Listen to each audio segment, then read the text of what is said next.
Duydum ki unutmuşsun derereren gözlerimin rengini. Duydum ki unutmuşsun gözlerimin rengini. Derereren.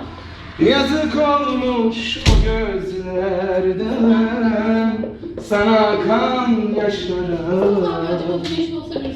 Yazık olmuş o gözlerden sana akan yaşlara. Bir zamanlar sevgiyle ateşlenen başıma dizlerinin yerine dayasaydın taşlara. Bir zamanlar sevgiyle ateşlenen başıma dizlerinin